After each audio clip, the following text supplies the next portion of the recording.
Olá, colegas, sejam bem-vindos a mais um 15 minutos de Udemo. Nesta edição, nós vamos tratar ainda da nova APM, as questões finais. Por quê? Porque há muitos problemas de terminologia e há inconsistências no texto legal. Vejam, colegas, o Estatuto é padrão, portanto, para fins cartoriais e bancários, registro e apresentação de atas, ele tem de ser seguido ao pé da letra.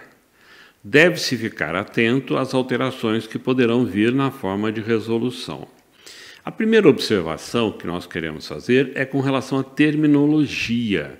Essa terminologia que está muito variada. Antes, usava-se a expressão pais de alunos. Agora, essa expressão não é mais usada. O problema é que o que se encontrou para substituir essa expressão é muito variado. Então, o que aparece no decreto da PM? Aparece responsáveis legais pelos alunos. Está lá no artigo 4º, 2, artigo 4º, 5. Responsáveis legais pelos alunos nela matriculados, ou seja, responsáveis legais pelos alunos matriculados na própria escola. Artigo 8º, parágrafo 1º. Responsável legal de aluno matriculado na escola. Artigo 19, 5. Responsáveis legais, apenas. Artigo 4º, 4, letra D, artigo 4º, 5, letra A, artigo 8º, parágrafo 2º. Responsáveis legais dos alunos, artigo 4º, 5. E representante legal de aluno matriculado na escola, artigo 18, parágrafo único. Vejam, representante legal de aluno matriculado na escola, não é responsável legal.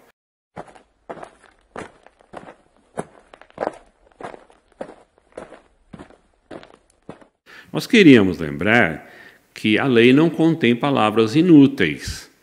Portanto, nós não podemos dizer que é tudo a mesma coisa. Não é.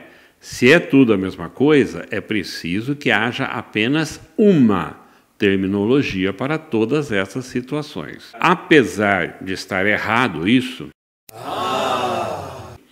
enquanto essa terminologia não for unificada, ela deverá aparecer no Estatuto da PM e nas atas exatamente como consta nos dispositivos do decreto. Por quê? Porque o cartório, quando vai fazer a conferência, ele faz o que nós chamamos de conferência de régua. Ou seja, uma pessoa põe uma régua e vai lendo o decreto, a outra pessoa vai acompanhando a ata. Se houver uma palavra diferente, o cartório não aceita. Agora, também o decreto contém inconsistências. Por exemplo, aparece lá a figura do substituto. Artigo 13, parágrafo 1º.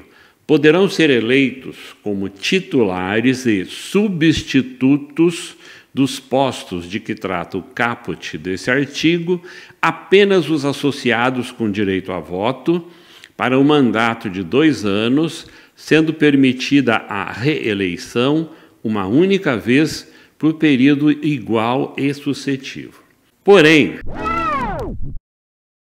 vejam o seguinte, nós estamos falando de substituto, portanto, titular e substituto.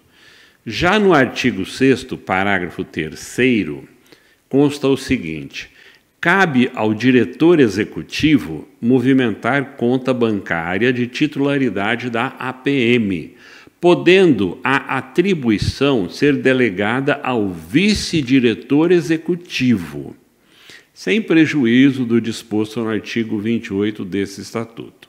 Ou seja, quem substitui o diretor executivo é o vice-diretor executivo, e não um suposto diretor executivo substituto.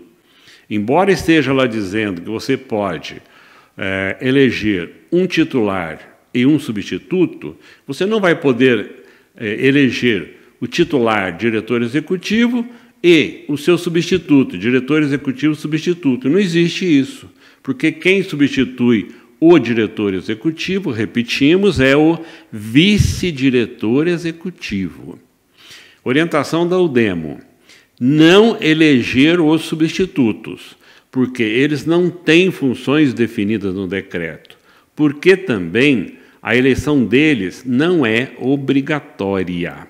Poderão ser eleitos substitutos e não deverão.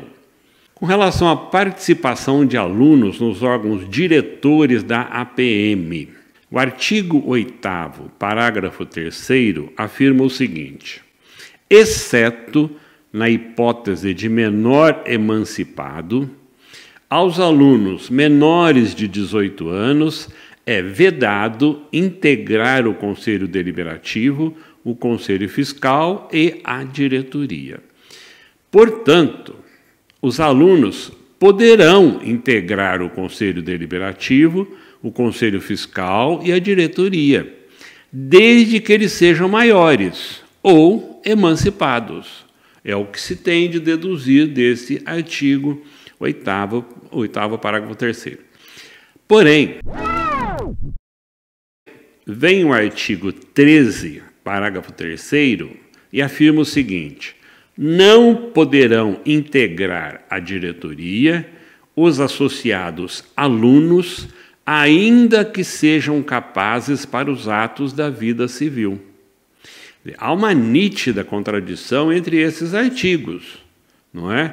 Um artigo permite, o outro proíbe. Agora, se essa contradição não for resolvida até a próxima eleição da APM, deverá prevalecer o que está previsto no artigo 13, parágrafo 3º, ou seja, os alunos não poderão integrar a diretoria da APM. Veja, não é que a UDEMO concorde com isso. Nós estamos dando uma orientação de como tem que ser feito o estatuto. Não é? Tem que ser transcrito do decreto que nós estamos falando aqui, infelizmente. Com relação à convocação da próxima Assembleia Geral da APM para a adoção do Estatuto Padrão. A Resolução SEDUC 88 de 2020, no artigo 1º-A, diz o seguinte: caberá ao presidente do Conselho Deliberativo, eleito na última Assembleia Geral, convocar a Assembleia Geral de que trata o parágrafo único do artigo 1º do Decreto 65.298, de 18 de 11 de 2020, respeitando o prazo máximo de 120 dias, contados a partir da publicação daquele decreto. Observação, colegas: o presidente do Conselho Deliberativo, que irá convocar a próxima Assembleia Geral para a adoção do novo Estatuto Padrão da PM, não foi eleito em Assembleia Geral. Pela norma, então, vigente, ele é o diretor da escola, é o presidente nato. O diretor da escola é o presidente nato do Conselho Deliberativo. Portanto, caberá ao diretor da escola convocar a próxima Assembleia Geral para a adoção do novo Estatuto Padrão da PM. Daí para frente, sim.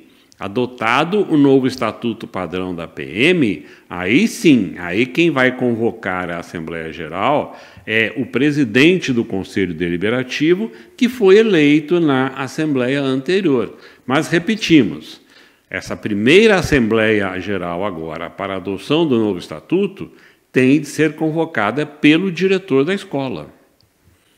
Com relação aos prazos também para a nova eleição, nós vemos lá no Decreto 65.298, o artigo 1º, parágrafo único, diz o seguinte: a continuidade dos repasses e dos ajustes a que se refere o caput desse artigo fica condicionada à realização, no prazo de 120 dias, contados da publicação deste decreto, de Assembleia Geral pelas associações de pais e mestres para a adoção do Estatuto Padrão. Agora veja o que aparece no artigo 13. A eleição dos membros do Conselho Deliberativo, do Conselho Fiscal e da diretoria deverá ser realizada até o final do mês de abril e a posse dar-se-á até o último dia útil de maio. Atenção, colegas, os 120 dias contados da publicação deste decreto expiram em 18 de março de 2021. Se a eleição for feita apenas em final de abril e a posse ocorrer em final de maio, haverá um vácuo aí de até 2 meses e meio entre um mandato e o outro, o que não pode acontecer. Então, qual é a orientação da UDEMO? Como o caput do artigo 13 usa a expressão até o final do mês de abril e até o último dia útil de maio, deve-se fazer a eleição até o dia 15 de março. Até o dia 15 de março, pode ser antes, e já dar posse em seguida aos membros eleitos. Insistimos, tudo isso antes de expirar o prazo de 120 dias, para que não haja um vácuo entre o final de um mandato e o início do mandato seguinte. Uma outra questão diz respeito ao CEJA, que é o Centro de Educação Estadual para Jovens e Adultos, onde praticamente todos os alunos são maiores ou emancipados. Então, nesse caso, como ficará a obrigatoriedade de participação na APM dos responsáveis ou representantes legais dos alunos matriculados? Uma vez que esses alunos já são civilmente capazes, já são maiores, né, ou emancipados, já são responsáveis, eles representarão a si mesmos. Nós lembramos aos colegas que todas essas questões serão encaminhadas oficialmente à Secretaria da Educação. Aconselhamos que as alterações na APM sejam feitas apenas no mês de fevereiro ou março. Lembrando, antes do dia 15, porque nós acreditamos que até lá ocorrerão algumas alterações no decreto ou via regulamentação pela Secretaria da Educação. Todos esses pontos que nós levantamos aí terão de ter uma atenção especial por parte da Secretaria da Educação.